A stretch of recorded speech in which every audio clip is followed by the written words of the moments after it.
Com a palavra vocês, né? O que lhes tocou mais nesse primeiro capítulo do Reino Cristo? Quem quiser, fica à vontade. Eu não consegui me aprofundar tanto como eu gostaria, mas com o que eu li, assim, o que me tocou mais é pensar muito nessa questão dessa profundidade apostólica, assim, sabe? Porque aqui nos documentos do reino fala muito sobre Jesus enviar os apóstolos, sobre as missões dos apóstolos, e ver essa realidade apostólica, assim, eu penso muito em São Pedro no Reino Cristo, assim, os apóstolos assim, do Reino Cristo. E eu não sei, isso me inspira bastante, assim, sabe? Pensar que é uma missão que a gente está continuando, né? Que a gente continua ali dos apóstolos, só que do mundo moderno, né? Da maneira Reino Cristo. Então eu penso muito nesse sentido dessa proximidade com Cristo e que ele está aqui presente entre nós, né?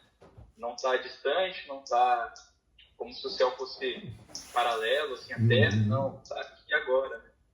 Ele nos envia diariamente nas tarefas ordinárias mesmo, né? É uma evangelização apostólica que acontece todos os dias, nas pequenas e nas grandes coisas. Muito bom, muito bom.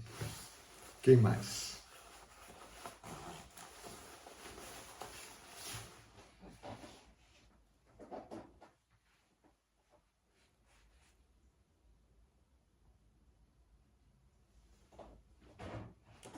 Mas não todos ao mesmo tempo, hein? Senão vai colapsar aqui.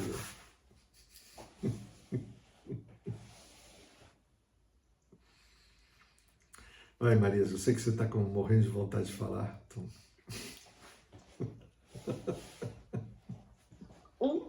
não, eu falo.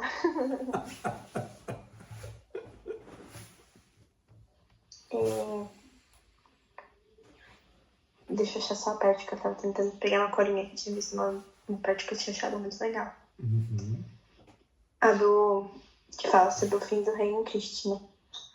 Que, tipo, o reino de Deus não é lugar, mas sim é a presença. Eu acho, tipo, isso é uma parte muito legal do reino Cristo. Realmente é isso. Não é só a gente estar no lugar, a gente fazendo a presença de Deus pros outros. Mas eu não consegui me aprofundar também muito, padre. Mas ótimo, tá eu bom. gostei disso. Fenomenal, obrigado. Não sei se o Gabriel está aí ainda, porque ficou congelada a imagem dele aí. Gabriel, você está aí? Quem sabe. Eu acho que ele caiu, padre. Né? Porque ficou aí congelado.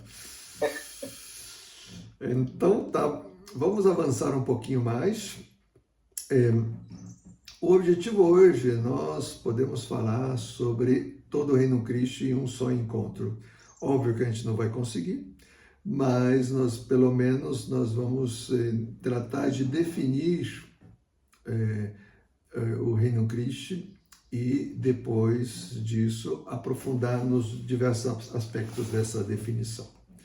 Então, vamos lá. Se vocês fossem explicar o reino para alguém, o que vocês diriam?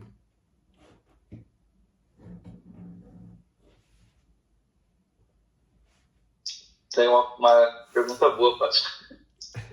Hoje em dia é difícil explicar essas coisas, principalmente no mundo moderno. Mas eu acho que eu tenho que levar em consideração se a pessoa sabe alguma coisa ou não da igreja. O que você quiser, se você escolhe para quem você está querendo explicar. Assim, se fosse uma pessoa que tivesse um mínimo de conhecimento de fé, católico pelo menos, né? Eu acho que eu falaria que é um movimento da igreja católica que reúne pessoas e que essas pessoas em união buscam algo maior, que seria o Cristo, né? Elas buscam estar com Cristo, vivenciar esse amor e levar para os que não conhecem. Acho que eu falaria isso. Ok, Fenomenal. E você, Maria, o que você diria?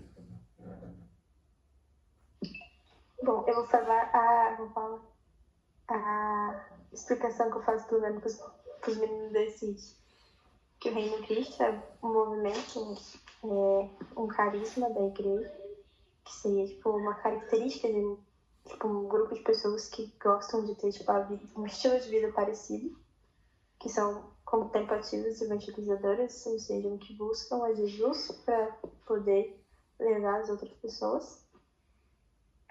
E é isso. Fenomenal. Bom, vou propor para vocês agora uma forma de explicar o Reino Cristo com 4 características. Então, está na página 3, né, que nós podemos conhecer um movimento, qualquer movimento, né, dentro da igreja, né,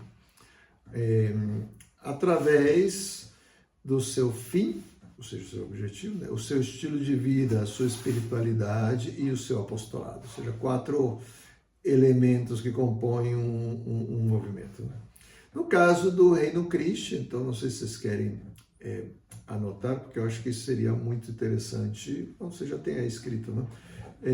Como uma forma de pegar o máximo de elementos que se possa falar sem deixar a outra pessoa também atropelada por um montão de conceitos, né? Porque não dá para falar sobre tudo. Então, talvez essa é uma forma de caracterizar o Reino Cristo, porque no fim das contas, né, quando a gente apresenta um movimento, a gente também tem que distinguir de outros movimentos. Vai ter coisas que são comuns, mas vão ter coisas que são específicas do nosso.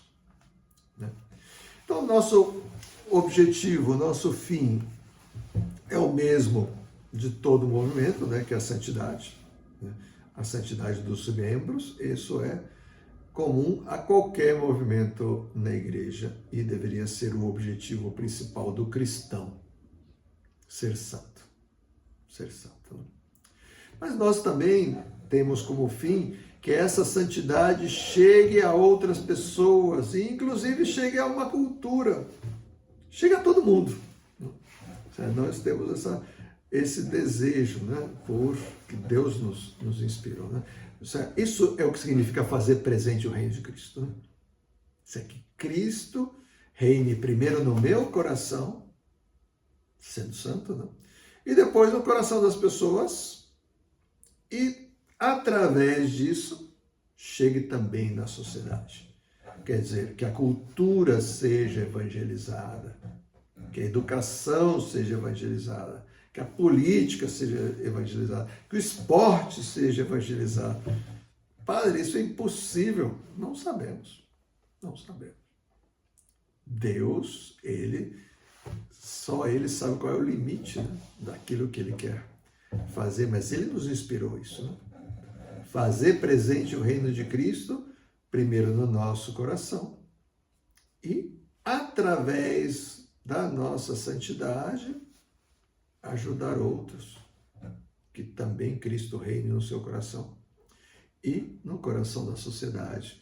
O que quer dizer que Cristo reine no coração da sociedade? Quando nós temos uma cultura católica, que de repente você vê uma novela, você lê um livro, você escuta o Jornal Nacional, você sai na rua, todas as coisas que você vê transmitem valores da fé católica. E não o contrário, né? Que é o que acontece hoje, né? Uma cultura no Brasil, uma cultura que é pagã. Não é mais uma cultura católica. Né? Até quando você encontra uma série que fala algo da fé, você fica até entusiasmado e compartilha com todo mundo. Meu Deus, encontrei isso daqui, olha só que coisa incrível. Pô, devia ser o normal. Deve ser o normal. Você entra numa livraria, essas livrarias de aeroporto ou de shopping, né? Quando você encontra um livro verdadeiramente católico, você fica até emocionado, tira foto, manda para todo mundo. Sabe? Por quê? Só tem porcaria. Pô. Impressionante. Impressionante. Depois falam que o Brasil é um país católico. Não é de jeito nenhum. Entra numa escola pública, vai ver se o Brasil é um país católico. Entra numa universidade federal, vai ver se o Brasil é um país católico. De jeito nenhum. De jeito nenhum. A forma de pensar das pessoas, em geral, já não é mais. Inclusive a família média brasileira já não pensa como católico. Pensa como pagão. Ou seja, Deus é o seu dinheiro. Hoje no almoço estávamos comentando, né, umas pessoas que foram a Medjugorje e escutaram o testemunho de um milionário que se converteu, né, e que agora mora em Medjugorje, abandonou toda a sua vida, impressionante. Mas ele contava que quando a mulher dele era católica, não era muito católica, mas pelo menos colocou os filhos na catequese, daí os filhos vieram falar com ele, né? E dizer, pai, nos fala um pouco sobre Deus. Nós estamos falando, o senhor nunca falou nada sobre Deus aqui, né? Então, daí disse que ele pegou uma nota de $100, né? Mostrou para eles e falou, esse é o seu Deus. Essa é a forma de pensar das pessoas em geral. O dinheiro é Deus. Porque fazem qualquer coisa por dinheiro. Qualquer coisa por dinheiro. Então, o brasileiro médio, agora, o seu Deus é o dinheiro. Ou coisas que te levam a levar dinheiro, né?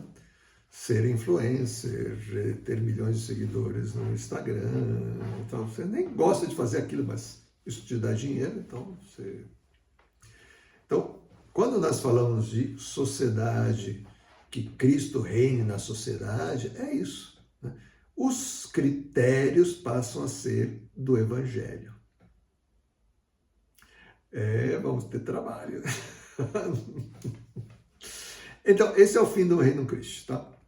Fazer presente o reino de Cristo, primeiro pela minha santificação, depois ajudando outros no seu caminho de santidade, e depois que isso acabe chegando no coração da sociedade.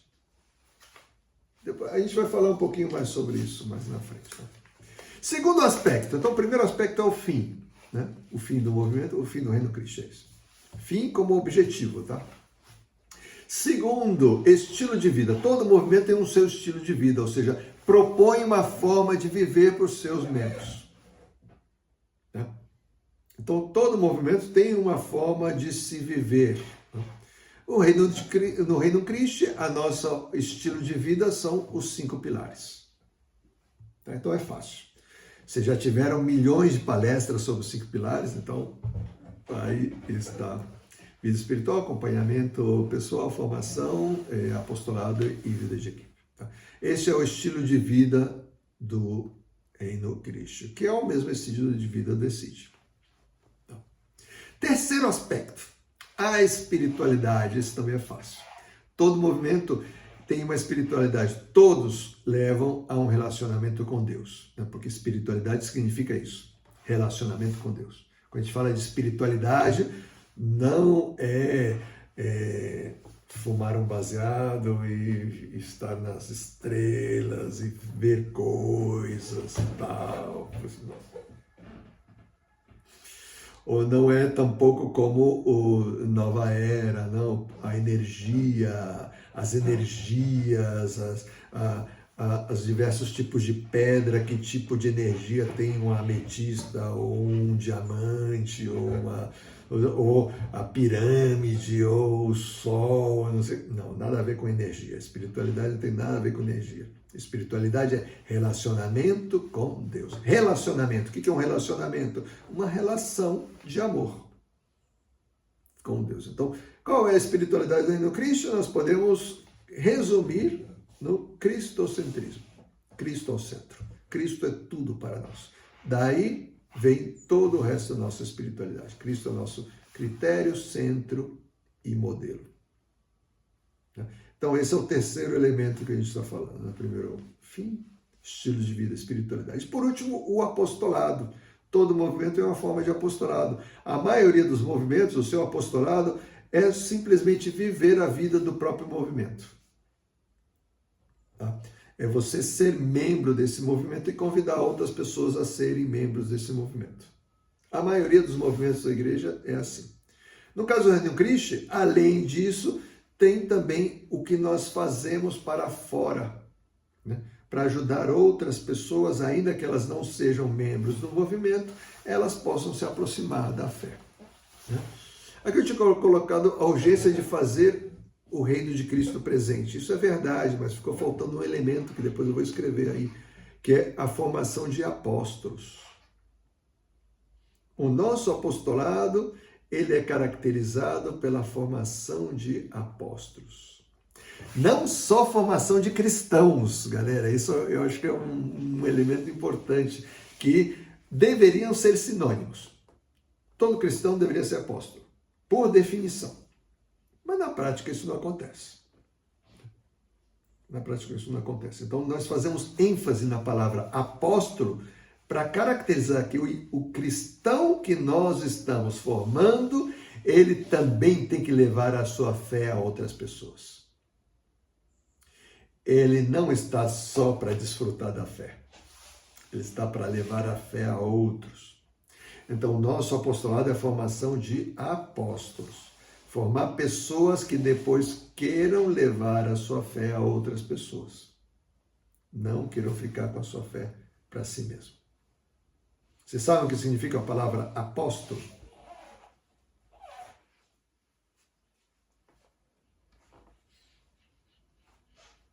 Não? Enviado. Enviado. Enviado por quem? Por Deus. Deus é quem envia.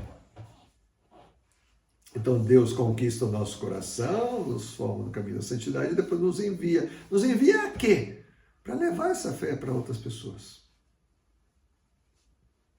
Então aí estão os 4 elementos que talvez nos possam ajudar a explicar o reino Cristo. O que é o reino Cristo? Pois o reino Cristo, pois ele tem esse objetivo de fazer presente o reino de Cristo, né? Me ajudando a ser santo, e que essa santidade também chegue a outras pessoas e também na sociedade. Nós temos um estilo de vida, que são 5 elementos, né? Os 5 pilares, né? O VAFAV, né? Vida espiritual, acompanhamento pessoal, formação, apostolado e vida de equipe, né?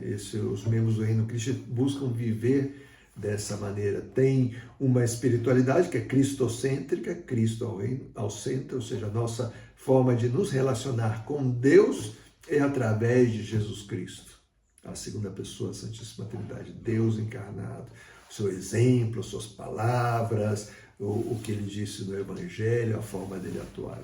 E o nosso apostolado, além de buscar membros para o nosso próprio movimento, nós tratamos de formar apóstolos, ou seja, formar outras pessoas para que também elas possam levar a fé para outras pessoas. E isso com urgência, porque o mundo está muito mal. Então, essa é uma forma de nós falarmos do nosso movimento. Claro, tem muitas outras coisas que falar, mas vocês vão se dar conta que todas as outras coisas entram aqui nesses 4 elementos. Dúvidas até aqui? Alguma coisa que lhes causou assim, alguma impressão, impacto, perplexidade? Até o momento, da minha parte, pelo menos não, Padre. Fenomenal. Acho que o único perplexo aqui é o Gabriel, que ficou congelado. Tá muito engraçado, não sei para vocês, mas para mim tá uma foto muito engraçada aqui, congelado. Bom, como eu tô gravando aqui, depois eu mando o vídeo para ele se atualizar. Vou acender a luz. Aqui já tá ficando tarde, galera, impressionante. Para vocês o dia tá começando, para mim tá terminando. Só deixa eu acender a luz.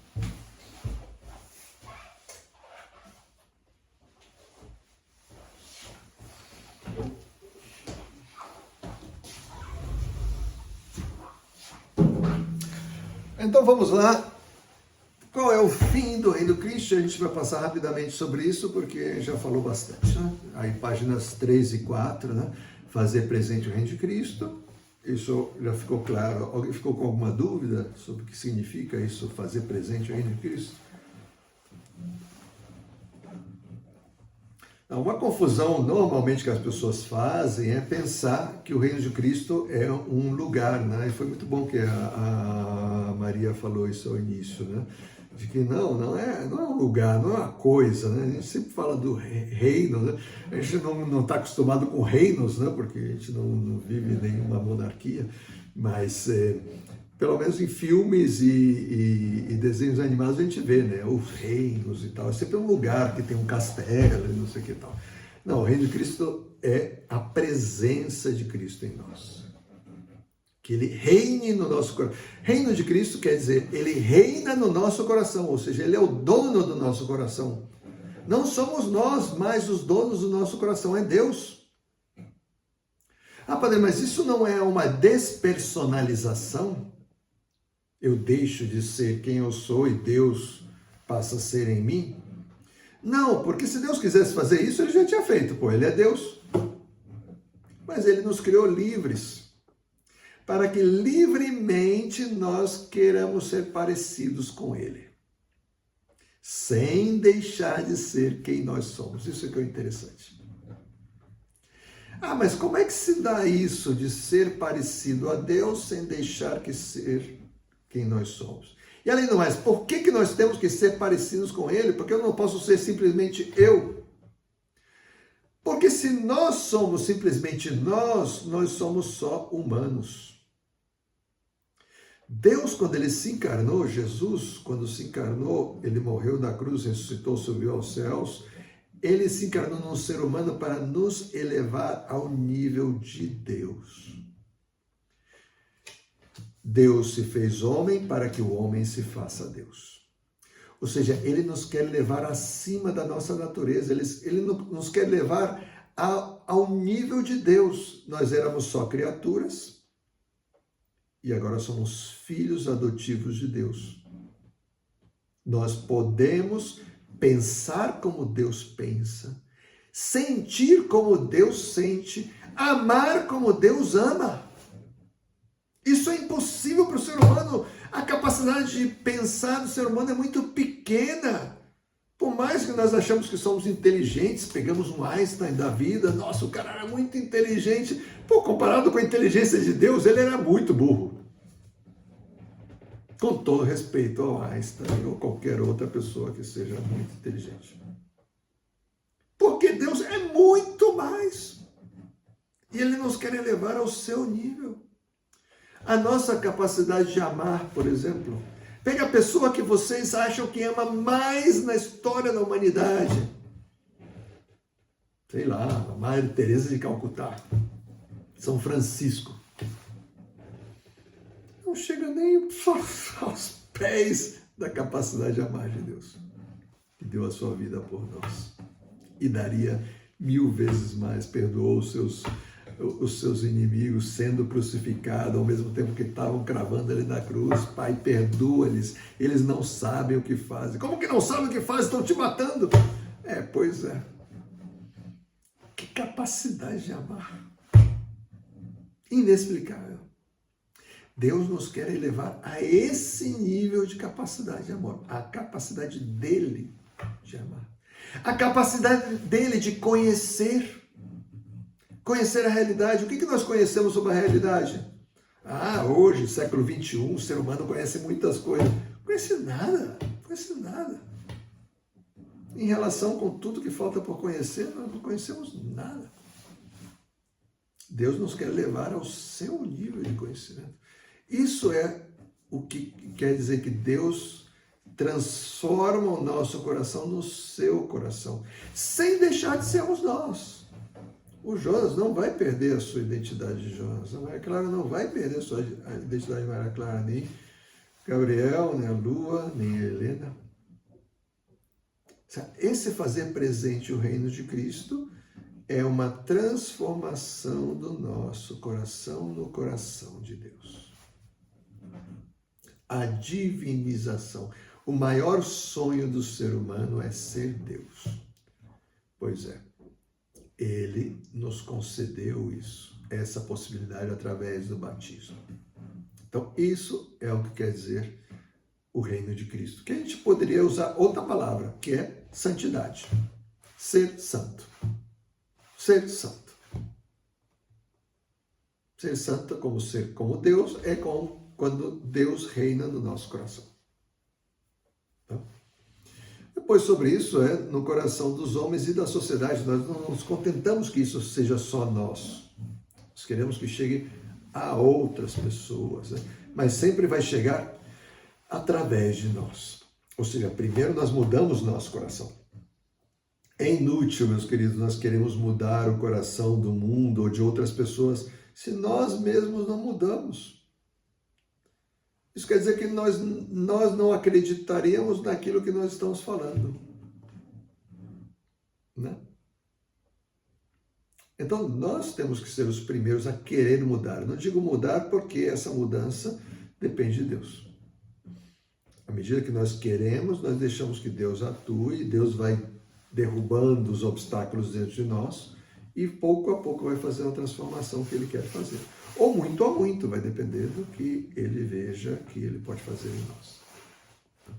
Então é sempre uma santificação do mundo que passa pela nossa própria santificação.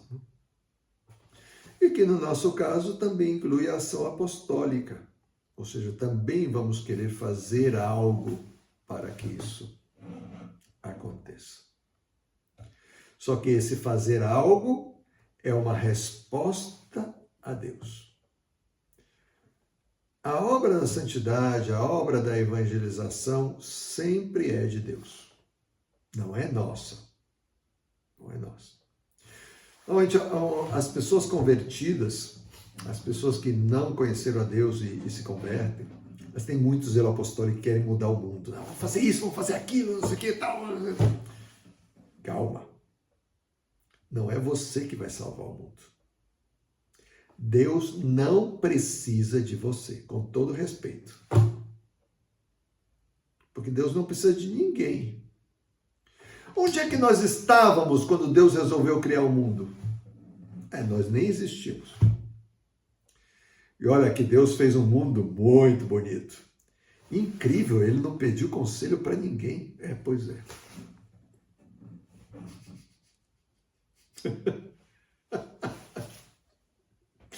Onde é que nós estávamos quando foi o Big Bang, né? Quando começaram os primeiros elementos químicos, as primeiras nebulosas, as primeiras galáxias, os primeiros sistemas solares, né? Onde que nós estávamos quando o nosso planetinha começou a ficar azul? E lá nos 90 do segundo tempo, né, Deus criou o homem. Né? Chegamos atrasados.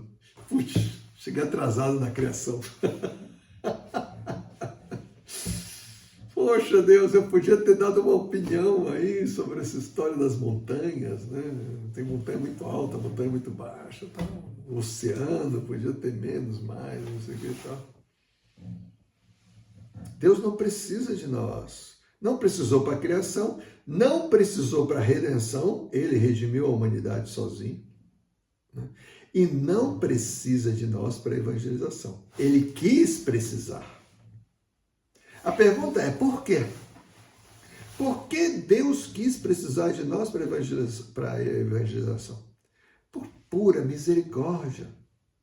Porque Ele quer que nós desfrutemos da alegria que Ele tem quando Ele faz o bem.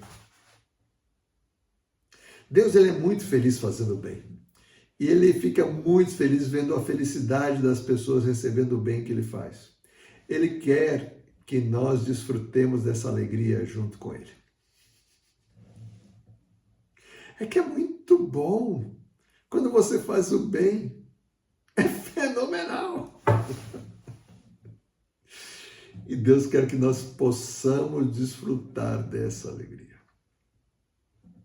Então, Ele nos chama para ser apóstolos. Então, quando nós queremos mudar o mundo e tal, calma, freio de mão. Não somos nós que vamos salvar o mundo. Não são as nossas ideias mirabolantes, nem a nossa entrega dia e noite, o nosso sacrifício, nada disso. Nada disso. Quem salva o mundo é Deus. Então nós primeiro temos que escutar a Deus e Deus nos vai falar o que Ele espera de nós. Ele vai dizer para nós o que Ele quer que nós façamos. E Ele vai frutificar essa obra que Ele mesmo inspirou em nós. Esse é o apostolado. Então, quando nós falamos, né, que o nosso fim é fazer presente o reino de Cristo no coração dos homens e das sociedades, né, inclui o apostolado, sim, mas o apostolado nesse sentido. Tá? Alguma dúvida até aqui? Da minha parte, por enquanto não, padre.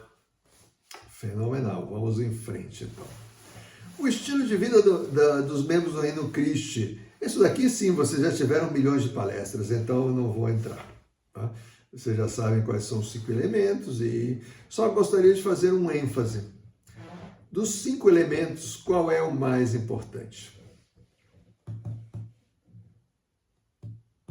Vida espiritual? Exatamente, a vida espiritual. Porque é daí que deriva tudo. Se nós não temos um relacionamento com Deus, todos os outros elementos caem. Porque nós vamos fazer, o acompanhamento vai se transformar em atenção psicológica. A formação vai ser uma obra humana.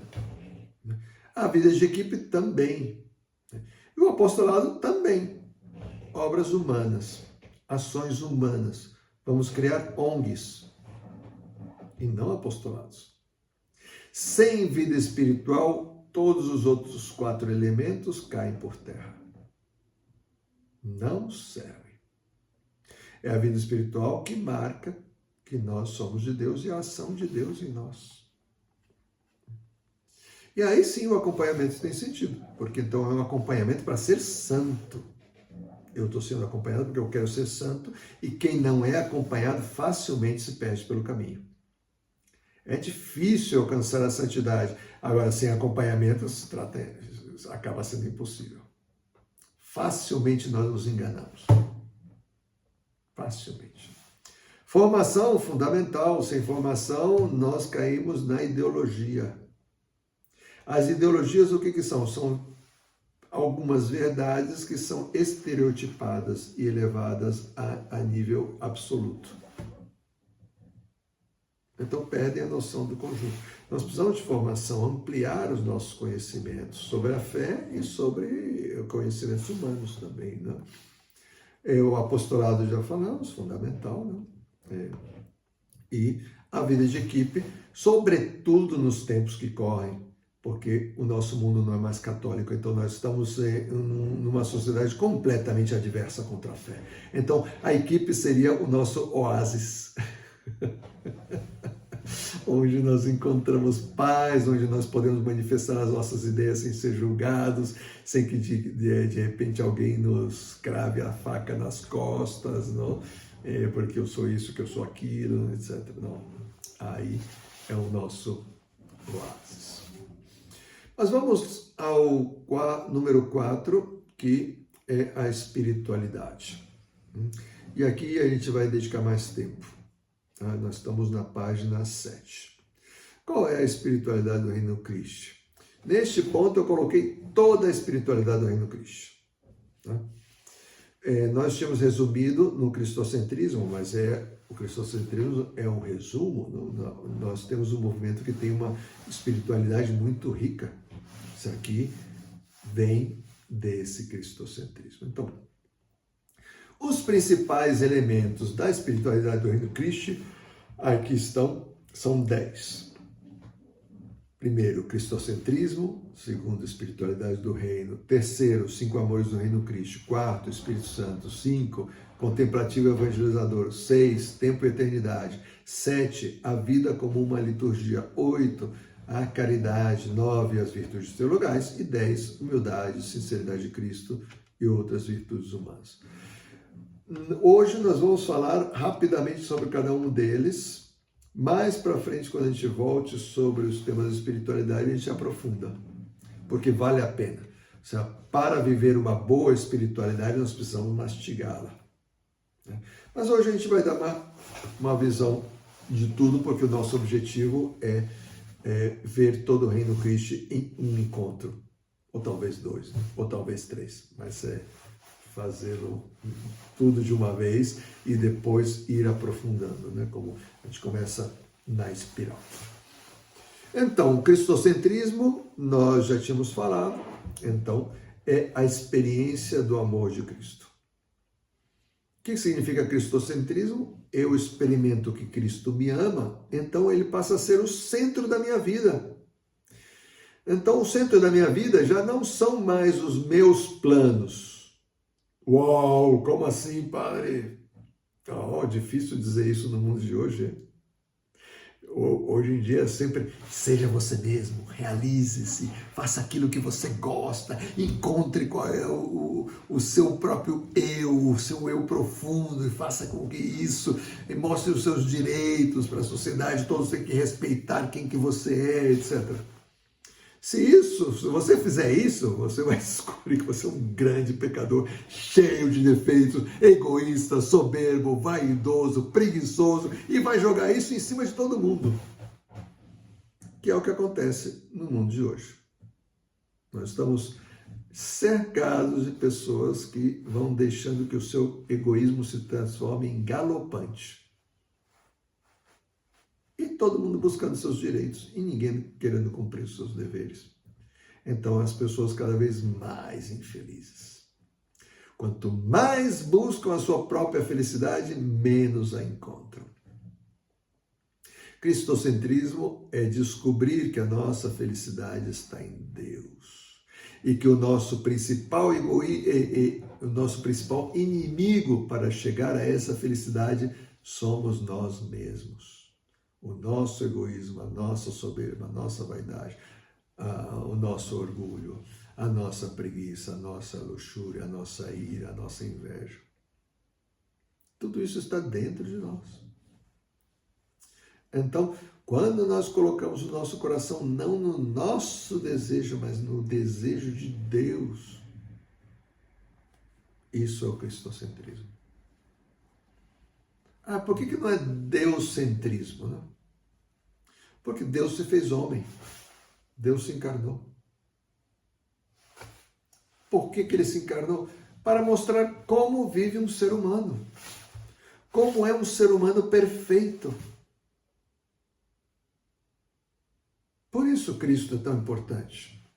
Porque é Deus encarnado, mostrando para nós como é o ser humano perfeito. Mas ele era Deus, então nós nunca vamos ser como ele. Aí é que entra quem? Nossa Senhora. Ela é o ser humano perfeito. Criada para ser aquela que ela realiza o sonho de Deus para a humanidade. Quando Deus criou em Adão e Eva, queria que eles fossem como Maria. Só que eles quiseram usurpar esse dom, né? E caíram no pecado. Maria, ao contrário, realizou todas as vontades de Deus. Então ela foi plenamente humana. Ela é a plenitude da humanidade elevada ao nível de Deus. Olha que maravilha. Fenomenal. Pois é, Nossa Senhora é plenamente cristocêntrica. Plenamente cristocêntrica. Então, esse é o primeiro elemento da nossa espiritualidade. Nós queremos ser como Cristo, nós nos deixamos levar, ele é o nosso critério, centro e modelo. Depois, segundo elemento, espiritualidade do reino. Então, por que a gente distingue, né, entre cristocentrismo e reino? Né? Porque o aspecto do reino é coletivo. Coletivo. É a santidade, mas no coração não só de uma pessoa, de várias pessoas. Né? Então, implica que eu faça com que esse reino chegue a outras pessoas. Né? Eu coloco aqui o número 13 dos estatutos da Federação do Reino Cristo. Né? O testemunho, anúncio e crescimento do reino de Cristo constitui o ideal que nos inspira e dirige. Nosso lema, Cristo Rei Nosso, venha a nós o vosso reino, expressa esse desejo. Ou seja, nós queremos, desejamos que outras pessoas desfrutem do reino. Terceiro, os 5 amores do reino Cristo. Então, o membro do reino Cristo tem basicamente 5 amores, que são Jesus Cristo, Nossa Senhora, a Igreja, que inclui o Papa e os bispos, né, a obediência a eles, né? Os homens, ou seja, a humanidade, como um dom de Deus, né? E o próprio reino Cristo. Então o membro do reino Cristo ama tudo. Pois é. Mas aqui a gente poderia colocar outros elementos que não estão, né? A natureza, por exemplo, né? Mas não a criação, não. Mas nessa ordem são os 5 amores do reino Cristo. É interessante que nesses amores, pois estão em ordem hierárquica, não? Em primeiro lugar Jesus Cristo, depois Nossa Senhora, depois a Igreja, a esposa de Cristo, com todos os seus defeitos, né? Sendo humana e divina, né? A humanidade, porque nós queremos ajudar as pessoas a que se salvem, né? E o próprio reino Cristo, para que ele possa cumprir a sua missão. Quarto elemento, o Espírito Santo. Então, uma frase dos estatutos, ele é o guia e artífice da nossa transformação em Cristo e da fecundidade apostólica. Ou seja, tudo isso que a gente deseja que aconteça, é o Espírito Santo que vai realizar dentro de nós. O Espírito Santo, ele é Deus, a segunda pessoa da Santíssima Trindade. Deus enviou para que ele realizasse em nós essa obra. E nós acreditamos nisso. Quinto aspecto que vocês falaram também, acho que foi a Maria que falou, contemplativos e evangelizadores. 2 elementos que parecem contraditórios, mas o membro do reino do Cristo trata de ser as 2 coisas. Contemplativo, né, diz os estatutos da Federação do Reino do Cristo, número 20, buscamos ser homens e mulheres de vida interior, amantes da oração, e reconhecemos a primazia da ação de Deus em nossa própria santificação e no apostolado. Se a gente vê, tem tudo a ver com o que a gente falou faz pouco do Espírito Santo, não é mesmo? O que a gente falou sobre o Espírito Santo, né? Que é ele que nos santifica. Pois é, o aspecto contemplativo é isso. Eu vou para a minha oração para deixar que o Espírito Santo faça a sua obra de santificação no meu coração. Então, mesmo do reino Cristo que não dedica tempo para a oração, não deixa que o Espírito Santo ouve. Se é sem ser contemplativo, nós não vamos fazer nada. Nada. Zero. Por isso é muito cuidado com o pessoal que é muito apostólico. Vamos fazer isso, vamos fazer aquilo. Calma. Primeiro vamos fazer o principal. Vamos deixar que Cristo entre no nosso coração. Vamos para uma adoração, vamos para uma missa, vamos para um texto, vamos para uma hora eucarística. Vamos se santificar. Vamos deixar que Deus toque no nosso coração. Mas é muito mais legal fazer isso e aquilo. É mais legal. Mas, se não é Cristo, nós estamos perdendo tempo. Alguém falou essa semana de um ditado japonês. Quem diria que eu ia dizer um ditado japonês, uma formação, né? Logicamente não vou dizer em japonês, né? Mas é o seguinte, o ditado diz o seguinte: se você pega o trem errado, desça na primeira estação, porque quanto mais você demorar para descer do trem, mais difícil vai ser você voltar para o caminho certo. Parece que é óbvio, mas não é. Outro dia eu peguei o trem errado. É totalmente verdade aí o ditado. Pois é, né? querer ser apostólico sem ser contemplativos é pegar o trem errado, galera. É pegar o trem errado. Porque então nós estamos fazendo uma obra humana. É o Espírito Santo que faz, né, a obra da evangelização. Nós precisamos escutar. Então, vem o segundo aspecto, né, contemplativo e evangelizador. Diz os estatutos da federação, né? Urgidos pelo desejo de Cristo de acender o fogo do amor do Pai nos corações, queremos colaborar com Ele na sua tarefa de evangelizar o mundo. Queremos colaborar com Ele, com Ele. Ele é o evangelizador, eu sou o seu colaborador. Ele é o rei, eu sou o seu enviado, o seu apóstolo. Então eu vou primeiro contemplo e depois eu evangelizo. Sexto aspecto da espiritualidade, já estamos quase lá, hein? Tempo e eternidade. Você já tinha ouvido falar desse aspecto da nossa espiritualidade?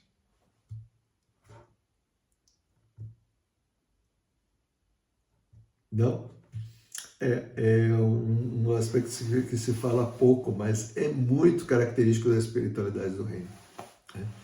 Quer dizer que a nossa vida só tem sentido à luz da eternidade.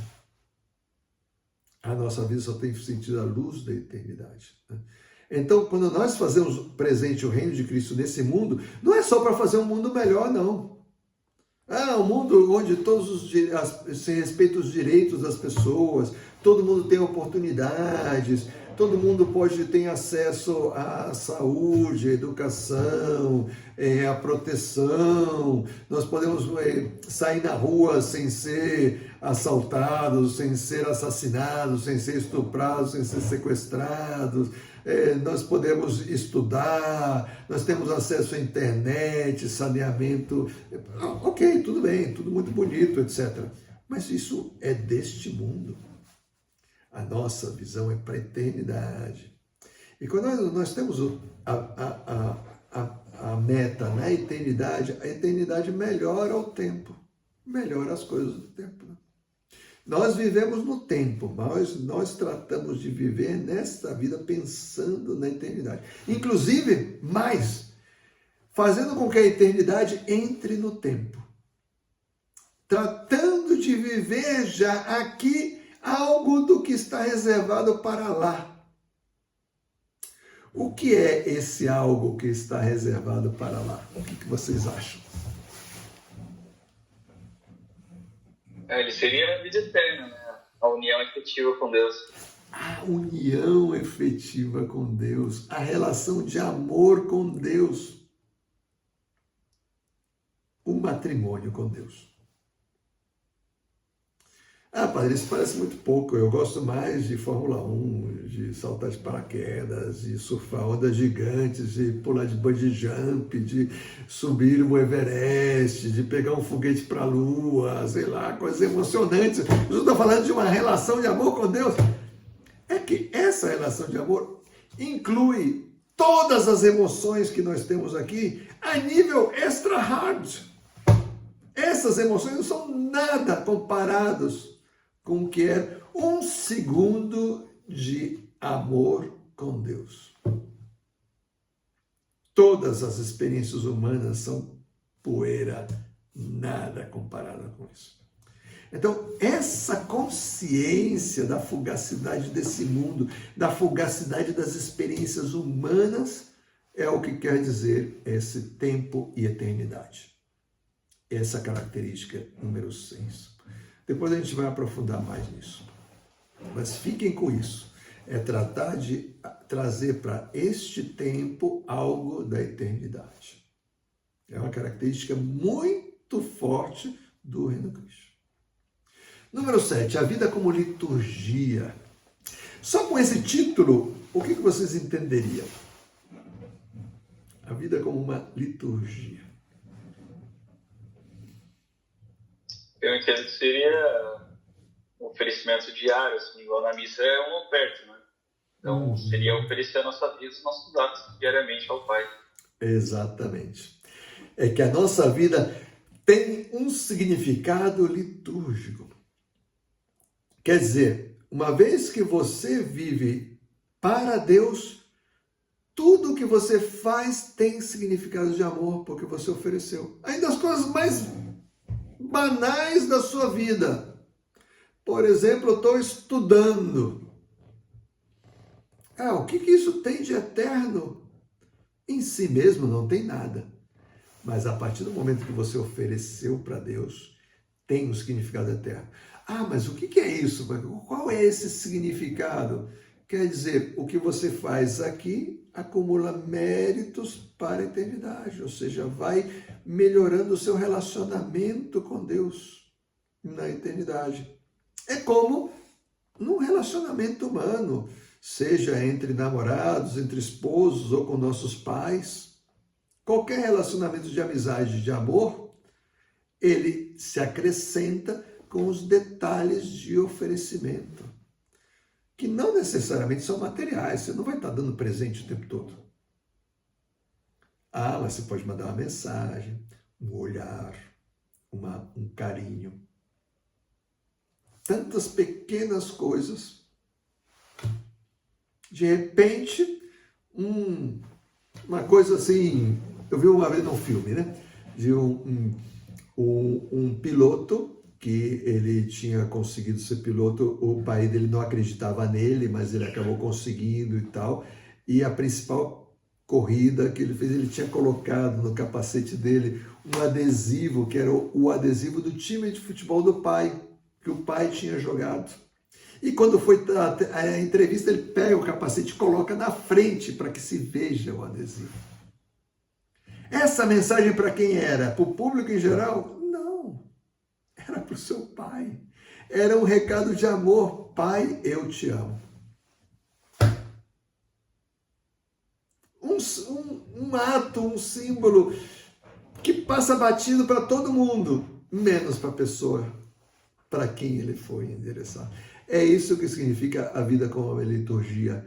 Para Deus, todos os nossos atos são como a gente vai colocando adesivos neles. Eu te amo, Deus. Eu te amo. Eu te amo. No meu estudo, no meu trabalho, no meu banho, eu estou cortando as unhas, eu estou limpando o jardim, ou seja lá o que for. Né? A vida como uma liturgia.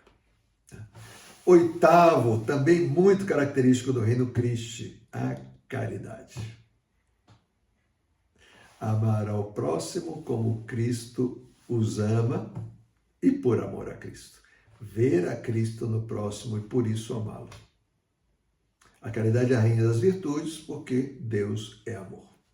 Nós vamos depois desenvolver isso, mas é um dos núcleos da espiritualidade do Reino Christi, né?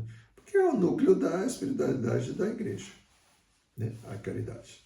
A caridade não é dar uma moedinha para os pobres, né?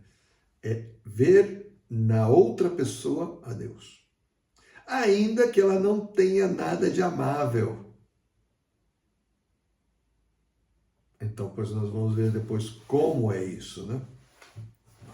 Nono, virtudes teologais, outro aspecto fundamental da nossa espiritualidade, que é um aspecto fundamental de qualquer um que quer um caminho de santidade.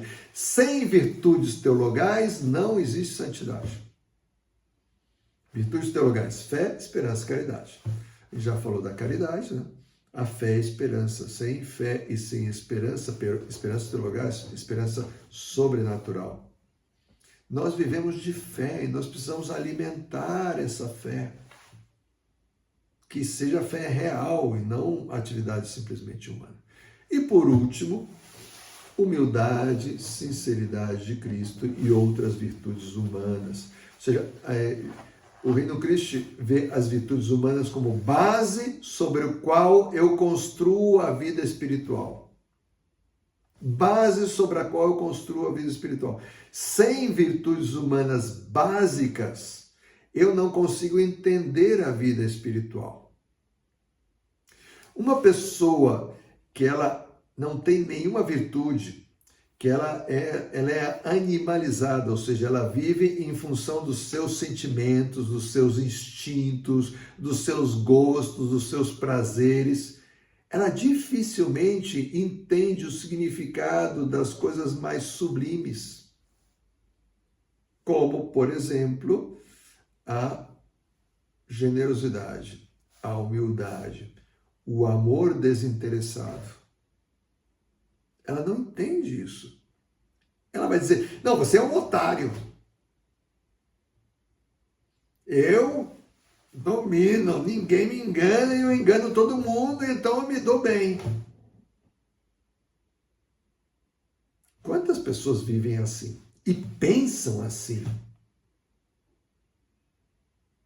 Então ela não vai entender o que é mais sublime. O que significa sublime? Sublime é elevado. Ela não entende porque falta essa estrutura básica do seu ser. Então a gente também trata de ter uma formação humana. Entender, por exemplo, o que é o ser humano. O ser humano tem um corpo, tem uma psicologia e tem um espírito. E que isso está hierarquizado. O espírito vem em primeiro lugar, com a inteligência, a vontade, a memória, a nossa capacidade de amar. Depois a psicologia, né? Todas as relações interiores e o corpo como uma interface para isso. Então, dentro de tudo isso, a beleza não é o primeiro lugar da minha vida. A saúde não é o primeiro lugar da minha vida. Ser bombadão ou estar aí aquelas influencers que estão dando vários conselhos de como cuidar da pele, de como cuidar da barriga, e como cuidar da... Tudo bem, não tem nada contra isso, mas isso não pode estar em primeiro lugar. Ok, a gente viu, então, em um olhar, os 10 elementos. Mais para frente a gente vai entrar a fundo nisso. E não deu tempo para a gente ver os outros, né? Qual é a ação apostólica do Reino Cristo? Que de fato era o último, né? Qual era a ação apostólica do Reino Cristo? A gente vai deixar isso aí para o próximo encontro. E depois eu já vou mandando para vocês o capítulo 2 para vocês irem lendo. Tá ok? Então no próximo encontro a gente começa aí por esse número 5, né, na página 8, qual é a ação apostólica do Reino Cristo. E a gente tira dúvidas, então por favor vocês anotem aí se tiveram dúvidas, alguma coisa que ficou meio nebulosa, ou que vocês acharam que não é bem assim e tal. E daí a gente já entra no segundo capítulo, que é a essência da espiritualidade do Reino Cristo e os meios de santificação. Já que a gente falou que a vida espiritual é o principal, então vamos entrar um pouco mais nisso daí. Tá bom? Alguma dúvida, comentário? Tem um comentário, padre. O senhor falou ali do ponto 10, né? A humildade, sinceridade de Cristo e outras virtudes humanas, né? Pensando aqui, as virtudes humanas, né, elas são algo fundamental para o crescimento da vida espiritual, né? Tem aquele ditado, primeiro o homem, depois o santo, né? Uhum. E eu pensei numa coisa, né? Eu acho que isso entra muito de encontro com o que Jesus fala para os fariseus, né? A insensibilidade do coração. Eu penso assim, eu não sei se estaria atrelado, mas que a partir do momento que você deixa de desenvolver as suas virtudes humanas, o seu coração se torna insensível. E quando ele se torna insensível, você para de captar essas pequenas coisas que são os maiores meios de santificação do dia a dia, né? Como, por exemplo, o senhor falou, né, cortar a unha, eu vou oferecer isso aqui. Eu vejo assim que se você não cuida do ser humano, você perde essa capacidade da sensibilidade espiritual que Jesus tanto fala, né, que é tão importante. Exatamente, Jonas, muito bom. É isso mesmo, porque nós vamos deixando de ser parecidos com Deus e vamos ficando mais parecidos aos animais. Nós vamos nos animalizando. O que nos distingue dos animais? É o espírito. E esse espírito colocado em prática são as virtudes.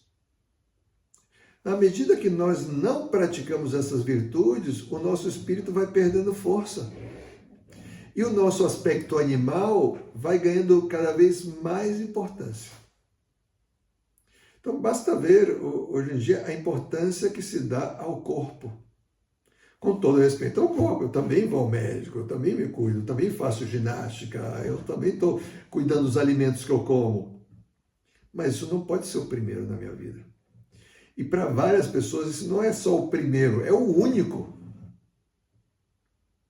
Ela vive para estar bem, está sempre fazendo algum tipo de operação para uma plástica aqui, não sei o que, daí coloca cá, depois levanta para cá, depois puxa para lá, depois não sei o que, daí pinta o cabelo, essa semana está com uma cor, na semana que vem está com outra cor, daí muda a íris dos olhos, a cor dos olhos, sempre uma coisa, então, porque aquilo passou a ser a sua vida. Ou outras pessoas que vivem em função dos seus sentimentos. É só querer se sentir bem. Então, quando não se sente, busca meios químicos para se sentir bem. Através de pílulas, e pode chegar até as drogas, né, por exemplo. Outras pessoas que vivem em função dos seus instintos. Eu estou com fome, eu tenho que comer. Estou com frio, eu tenho que me abrigar. Estou com vontade de fazer sexo, tenho que fazer sexo. Estou com sono, tenho que dormir. Não. Você coloca os seus princípios, os seus valores, as suas obrigações em primeiro lugar. Ah, estou com sono, vou dormir. Não, você está trabalhando, pô. Você tem que trabalhar. Ah, mas eu queria estar na praia. Ah, eu também queria estar na praia. Mas eu não estou indo em votar. Porque, para mim, em primeiro lugar, está o dever. Né? Então, isso eleva o ser humano. E se a pessoa não tem essas virtudes, você falou muito bem, ela não vai entender certas coisas que são faladas. Se uma pessoa não é honesta, por exemplo, né, dificilmente ela vai entender o valor da generosidade. Quase impossível. Né? Ou do perdão. Perdoar? Tá louco. Não, é vingança. Esse é um problema grave, por exemplo, na questão de Israel e na Palestina. Né? Nenhum dos dois admitem o perdão como caminho. Porque o perdão para eles é uma fraqueza, não é um valor. Então é uma situação insolúvel. A única solução realmente é uma conversão dos corações. Para que possa haver o perdão. Mas para que possa haver o perdão, primeiro precisam de outras virtudes. Não são tratados de paz que vão resolver, né? Você tem toda a razão, Jonas. Aí a questão com Jesus, com os fariseus e saduceus foi isso. Né? Eles não tinham certas virtudes que eram básicas para poder compreender. Coisa que os pobres sim tiveram. Né? Os pobres de coração, né? Não os pobres econômicos. Né? Os pobres de coração. Né? Pessoas que não estavam apegadas às coisas e reconheceram imediatamente que Jesus era muito especial, era o Messias, inclusive era Deus. E as autoridades de Israel não foram capazes de entender, porque o seu coração estava fechado. Maravilha, obrigado pelo comentário. E pois aí fica a tarefa aí para a semana que vem. E eu mando para vocês então o capítulo 2. Qualquer dificuldade que vocês tenham ou comentário também podem me mandar aí no privado. E a gente vai se falando. E os que não conseguiram escutar, aí depois eu subo para vocês o vídeo. Tá bom? Então vamos concluir com a bênção. O Senhor esteja convosco. Está no meio de nós. Deus Pai de misericórdia, abençoe esses jovens, abençoe o seu caminho de santidade, abençoe a sua formação, Ajude o Senhor a que seu coração seja cada vez mais parecido com o seu de Nossa Senhora e os proteja de todo mal. E a bênção de Deus Todo-Poderoso, Pai, Filho e Espírito Santo, desça sobre vocês e permaneça para sempre. Amém. Fenomenal! Ótimo fim de semana e uma ótima semana a todos. Igualmente, valeu, Padre. Obrigado, Tchau, tchau. fique com Tchau, Deus. Carlos, também.